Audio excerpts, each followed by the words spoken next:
ready? Everybody good? Yep. Everybody good? Media, y'all everybody good? From 5, countdown first. Okay. 5, 4, 3, 2, 1. All right, well, good afternoon, everybody, or almost afternoon. We are here at the North Avenue Yard of the Atlanta Department of Transportation, here with several of our leadership and members of our crews, as well as around a lot of equipment and our salt and the things that help us prepare for this winter event that's to come.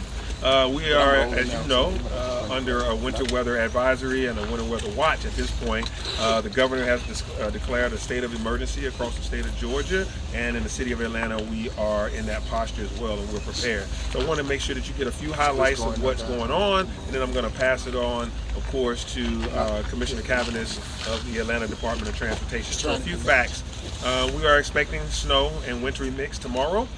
How much, I can't tell you. That's media's job, and meteorologists will tell you how much, but we are preparing for what may come. And in preparation for that, earlier today, these crews have been out preparing the roads, and they'll tell you that preparation process, but they've been pre-checking the roads for us to be able to weather this storm that may come. We are also looking after our unsheltered population and those that may be experiencing homelessness. So we have our warming shelters open now through Sunday, 24 hours, for the whole duration of this period. So those are available for anyone that needs additional support. So you can go there, you can send someone there.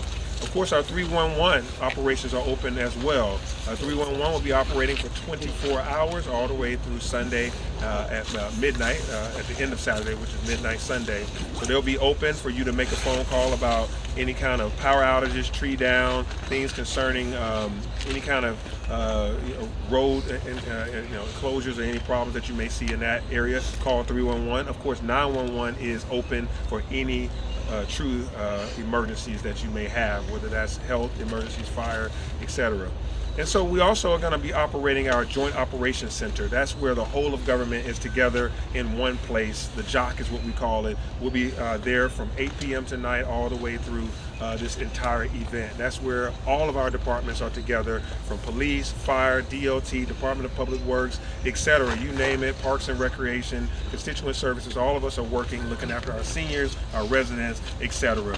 Last but not least, we're gonna, you'll hear from these guys, but as we're treating the roads and as we go through this event, you need to stay off the roads because this equipment needs to get out there and do its job. And so if you're on the roads, it's hard for them to be on the roads, or it's hard for emergency vehicles to be on the roads. So, plan your trips now so that you're not on the roads tomorrow.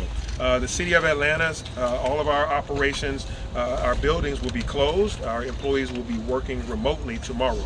So again, City of Atlanta buildings will be closed, but our employees will be working remotely tomorrow. I think the governor has said the same thing about state offices, and I also hear that Atlanta public schools are closed tomorrow, Friday, as well. So with that being said, I will now turn it over to Commissioner Cavanis, the Commissioner of ATL-DOT.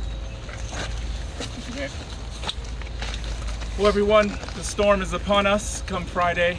The Atlanta Department of Transportation has been working diligently over the last several months with our crews to make sure that we're prepared. Just to give an update on the equipment that we have and we're expecting to use over the storm. We have thereabouts 50 pieces of equipment currently standing by. We've had about 9 brine pieces of equipment. Upwards of 25 pieces of equipment have been in operation since 1:30 this morning. We're coordinating with the Department of Transportation and all of our APD and Atlanta Fire and Rescue partners, just to speak to some of the material that we'll be using and some of the brine material we have put on the road already. We have on hand 20,000 gallons of brine available to make sure we keep those temperatures up. But we also have 5,500 tons of salt. So we're going to get that out on the road as soon as we see precip on its way. We're going to activate our salting operations at 2 a.m. on Friday morning. So our crews are standing by and ready for that operation. We want to emphasize that 311 is available, so if you have any issues or you see debris in the road or need assistance, as the mayor mentioned, please make sure you call 311. Notify ATL is also available. We encourage you to go to www.atlantanga/notify-ATL to make sure that we have consistent information being exchanged from our public. But more than anything, we just want to say, if you don't have to be on the road, stay home. We want to make sure that our crews have what they need in terms of space to get the material out on the road. We have about 4,500 lane miles of roadway to cover. So between now and Sunday, we want to make sure that we have that space. If you happen to be on the road, please take it easy, be slow, and give us distance to do our work. The men and women behind this have been working diligently to make today a reality, and we just want to say, you know, this too shall pass, so we'll see you on the other side. But in between, if you could stay in, be safe, and you know, watch the local news forecast so you're informed. So with that, I'm going to hand it back over to the mayor, and if you see something, say something. The City of Atlanta is here to represent you, and we want to make sure that this event is a successful one. Commissioner, can you? Just making sure that everybody knows where they can get up-to-date information. Again, www.atlantanga.gov, and then you can also go to www.atlantanga.gov/notify-ATL so that you can get these reminders. You can even sign up for them to come via text to you. You can also follow us on all social media, the City of Atlanta social media, Instagram, Facebook, and X, as well as ATL DOT has the same information coming out frequently so that you can know where you can get up-to-date information. Take care of the 4 Ps: people, pets, pipes, and plants. Remembering that you need to cover your pipes and let them drip as well while the temperature is cold, so that we don't have pipes bursting, which is also another emergency. So with that being said, I'll take your question. I just wanted the commissioner to clarify when he said 25 pieces of equipment have been in operation since this morning. Does that mean you're just testing things and making sure the salt from, I guess, last year hasn't damaged anything? Yeah, so at 1:30 a.m. this morning, we started our brining operations to get the temperatures up on the roadway. So we've used about 25 pieces of equipment to get that material out on the roadway. Oh, so you've already started pre-treating? Absolutely. Do you mind just to follow up on that, I guess repeat those numbers then? So you said you had 50 total pieces of equipment, and then there's the mention of 9 brine trucks, but then there's the 5 that have been out since this morning. I guess how many brine trucks are there? We have 20 brine trucks, but total equipment 25 for the brine operation. Commissioner, can you talk about how you're rotating crews? Obviously, you have a ton of employees on them. They're operating heavy machinery. So how does overtime hours work? Thank you for that question. So, considering the roadway conditions, we want to make sure that our folks are safe as well. We have crews, 200 crews or personnel employees that will be working the event. We've had 95 already activated as part of our brining operation.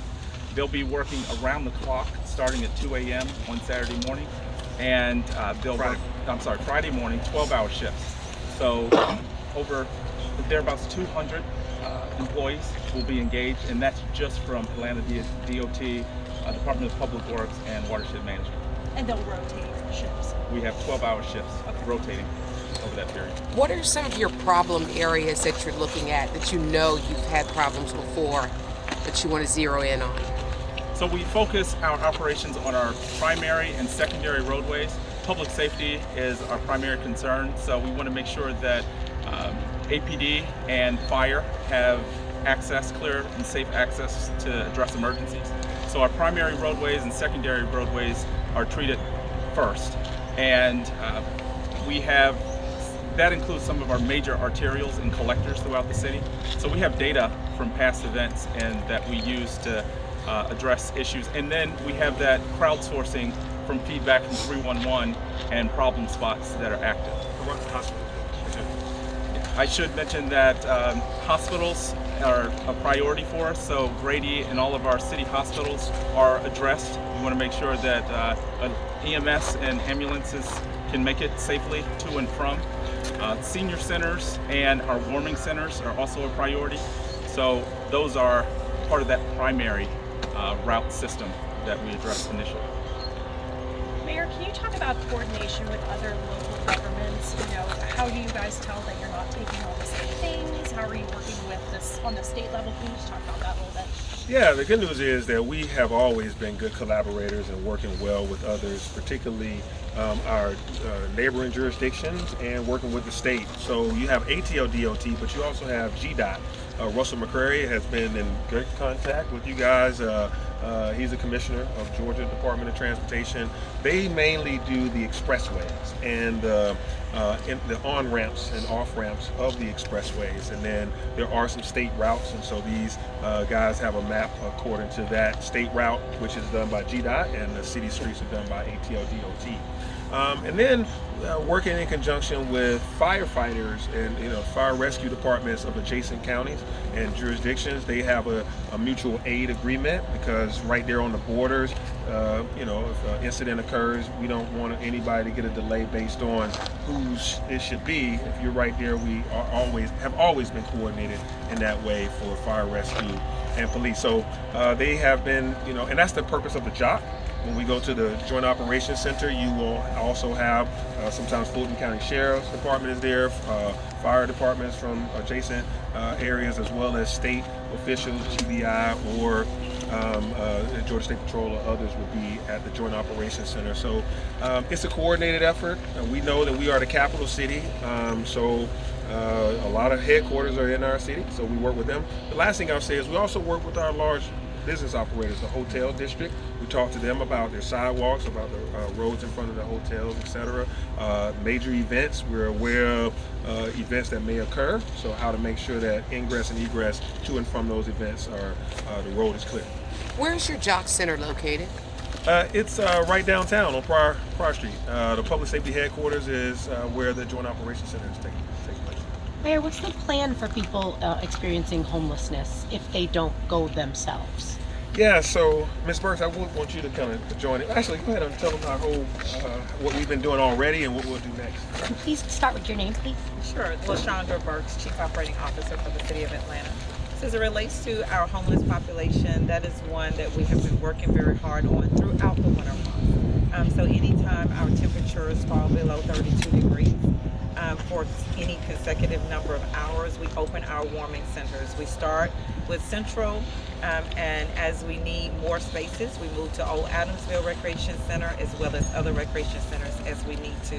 And so for this particular winter event, what we know, and we've been watching the weather, is that instead of staying open overnight, we will be open consecutively starting now through Sunday at noon to make sure that our homeless population are taken care of. We have been working with Fulton County to provide transportation for our homeless individuals, and so we're making stops at certain locations, Woodruff Park, where we see large gatherings of our homeless, to try to convince them to come to the warming centers. Some people choose not to, but we work very hard with our continuum of care providers and our social workers to convince them that it is best for them to get out of the inclement weather and come to the warming center where they can receive food. We provide 3 meals a day to them, as well as begin working with them on their medications, working with them on stable housing, any type of social services that we can provide while they're in our care at the warming center. Thank you. You're welcome. And yeah, we have 3 of them, and they're separated men from women. Selena Butler, Central, Old Adamsville, all are open up. Yes. Are you encouraging companies to go into a remote workload tomorrow to keep folks off the street? Yeah, that's a good question. We try to lead by example.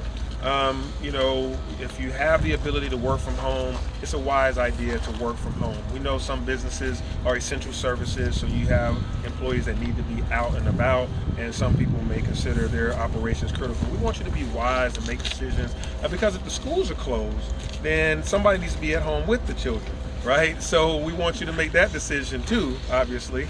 And if City Hall has decided to close, the governor's offices are closed, I think Fulton County offices have decided to close. So you're looking at a substantial amount of people that's giving you the indication that working from home is a good idea. We have a lot of people that that's why we're letting you know today, so you can take your laptop home today, so you can work tomorrow remotely, because the City of Atlanta employees are still working.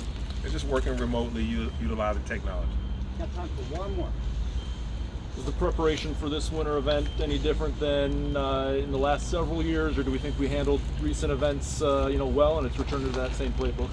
Yeah, this is, last year we had a threat of snow, and we came out and we were very prepared, and we didn't get much of it. It was only some flurries, and we didn't get much. And then all the northerners and everybody said, "Oh, y'all don't know what real snow is." But we take every instance seriously, as though it could be major. We don't want to be on the wrong side of making a decision for people's safety. So whatever may come tomorrow, we want to be as ready for it. If it's minimal, if it's a quarter inch, half inch, or more of snow, we want to be ready. These people have been training and preparing more than just this week for this. They've been training throughout the year. We do tabletops. Well, the mayor's office of emergency preparedness gets us ready.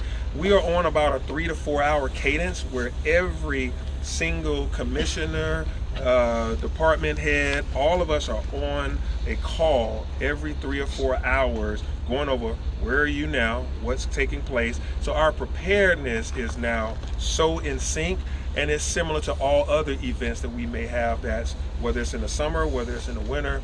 We are a government that's really operating on all cylinders in terms of our coordination and communication. Mayor, I saw a drone above our heads. Is that part of your equipment? Whose drone is that? It's ours. That's ours. Yeah, that's ours. It's our And drone. please call our news directors and tell them we need to work from home. Okay, yes. Oh, you guys can work from home too. Thank you. Thank you, Mayor. Good luck. All right, thank you. Thank you.